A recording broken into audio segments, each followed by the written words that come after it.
कहानी की शुरुआत पुष्पा के रेड सैंडलवुड स्मगलिंग के भारत से बाहर इंटरनेशनल लेवल तक बढ़ने से होती है।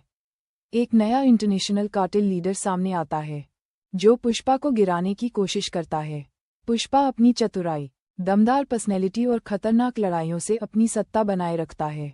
एक इमोशनल सबप्लॉट में दिखाया जाता है कि कैसे पुष्पा गरीब मजदूरों और गांव वालों के लिए लड़ता है।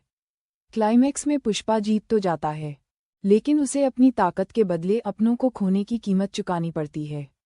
कहानी में पुष्पा भ्रष्ट अधिकारियों और नेताओं के खिलाफ खड़ा होता है, जो गांव वालों का शोषण कर रहे हैं। एक पत्रकार उसकी मदद करती है और उसकी कहानी को दुनिया के सामने लाती है। पुष्पा को अपने ही किसी करीबी से धोखा मिलता है, लेकिन वह लोगों का समर्थन पाकर वापस उठ खड़ा होता है। क्लाइमैक्स में पुष्पा बड़े पैमाने पर भ्रष्टाचार का पर्दाफाश करता है और सिस्टम को हिला देता है। कहानी में पुष्पा के बचपन को दिखाया जाता है, उसकी गरीबी, अपमान और अपनी किस्मत बदलने का जुनून। कैसे उसने पहली बार अपराध की दुनिया में कदम रखा और अपने दिमाग से बड़े बड़े अपराधियों को मात दी।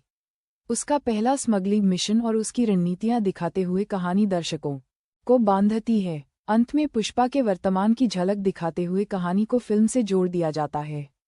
कहानी में पुष्पा अपने परिवार के साथ शांत जीवन बिताने की कोशिश करता है। उसका पुराना दुश्मन उसकी शांति को भंग करता है और उसके परिवार को निशाना बनाता है। पुष्पा परिवार की सुरक्षा के लिए अपनी पुरानी ताकत और हुनर का इस्तेमाल करता है। इमोशनल और एक्शन से भरी इस कहानी का अंत एक नई शुरुआत के साथ होता है।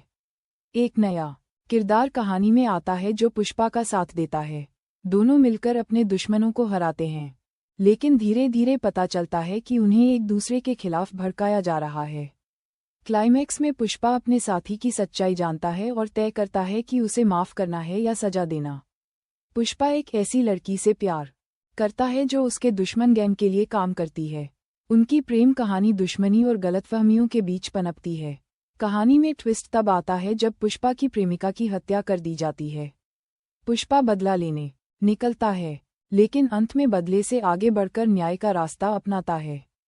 कहानी में एक दमदार महिला किरदार को लाया जाता है, जो पुष्पा को हर मोड़ पर चुनौती देती है।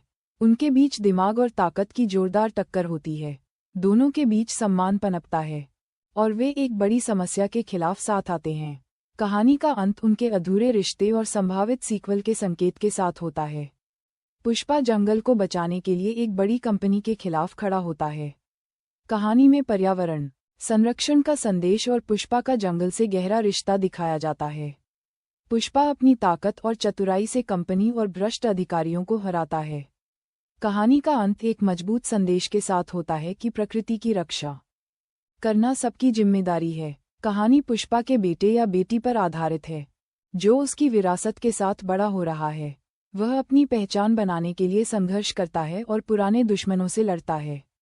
पुष्पा पर्दे के पीछे से उसकी मदद करता है। क्लाइमैक्स में पुष्पा का वारिस साबित करता है कि वह अपने पिता की विरासत का असली हकदार है। वर्षों के गायब रहने के बाद पुष्पा वापस लौटता है। वह देखता है कि उसकी सत्ता छिन चुकी है और एक नया गैंग लीडर उसकी विरासत का अपमान कर रहा है। पुष्पा अपनी ताकत और चतुराई से अपनी सत्ता वापस लेता है। अंत में वह एक योग्य उत्तराधिकारी को अपनी विरासत सौंपता है।